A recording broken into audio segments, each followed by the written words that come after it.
Salt Lake city সেন্টারের সামনে রেস্তোরাঁতে শনিবার বিকেলে ভয়াবহ আগুন লাগে। ঘটনাস্থলে পৌঁছয় দমকলের 3টি ইঞ্জিন। এই মুহূর্তে আগুন অনেকটাই নিয়ন্ত্রণে।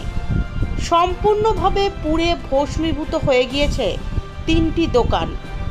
তবে কী থেকে আগুন লেগেছে তা এখনও পর্যন্ত স্পষ্ট নয়। প্রাথমিক অনুমান গ্যাস সিলিন্ডার থেকে আগুন লাগার ঘটনা ঘটলেও ঘটতে পারে। এদিকে এই অগ্নিকাণ্ডের খবর পেয়ে শনিবার বিকেলে ঘটনাস্থলে পৌঁছন রাজ্যের দমকল মন্ত্রী সুজিত বসু। সংবাদ মাধ্যমের মুখোমুখি হয়ে রাজ্যের দমকল মন্ত্রী বলেন, ব্যবসা সকলেই করুন, কিন্তু নিয়মটা সবাইকে মানতে হবে। না হলে হঠাৎ অগ্নিকাণ্ড ঘটলে জীবন চলে যাওয়ার ঝুঁকি থাকে।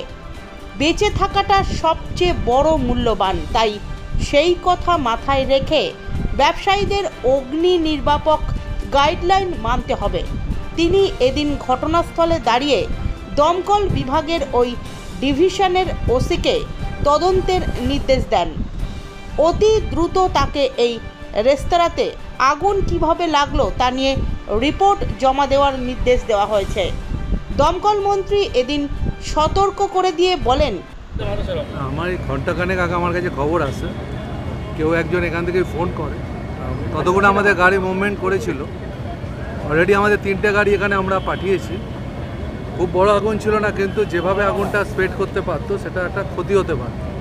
আমাদের বক্তব্য হচ্ছে, বারবার আমরা বলা সত্ত্বেও কিছু কিছু মানুষ কিছু নিয়মকানুন তোয়াক্কা না করে এই ধরনের বেআইনি ব্যবসা করছে। আমি বলি কিসে লেগেছিল এটা? আমরা এনকোয়ারি ফরেন্সিক না হলে বলতে পারবো না। এটা কি রেস্টুরেন্ট ছিল? আমি শুনেছি এখানে একটা রেস্টুরেন্ট ছিল, সেই রেস্টুরেন্ট থেকে আগুনটা ক্রমশ বাড়ছিল, কিন্তু আমাদের লোকেরা তৎপরতার সাথে নিভিয়েছে। আমার বক্তব্য হচ্ছে, ব্যবসা সবাই করুক, সবাইকে বলছি ব্যবসা করতে, কিন্তু ব্যবসার নিয়মটা মেনে করুন। মিনিমাম যে সমস্ত রিকোয়ারমেন্টগুলো আছে সেই রিকোয়ারমেন্টগুলো কেউ ফুলফিল করছে না। তারা বেআইনিভাবে এই কাজগুলো যারা করছে, আমি বলছি তাদেরকে অনুরোধ করছি বন্ধ করতে, তাহলে আমাদেরকে বন্ধ করে দিতে হবে, সেটা ভালো লাগবে। এখানে কি অগ্নি নির্বাপক ব্যবস্থা বা লাইসেন্স ছিল? সেটা প্রাইমারি তো যেটা দেখছি, আমি তো কিছু পেলাম না।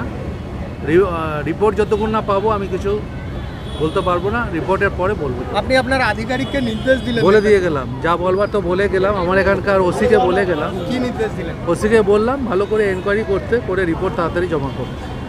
অন্যান্য এস্টাবলিশমেন্ট যেগুলো রয়েছে সেই সংক্রান্ত কি নির্দেশ দিলেন, না শুধু এই আজকে যেটা অগ্নিকাণ্ড হলো?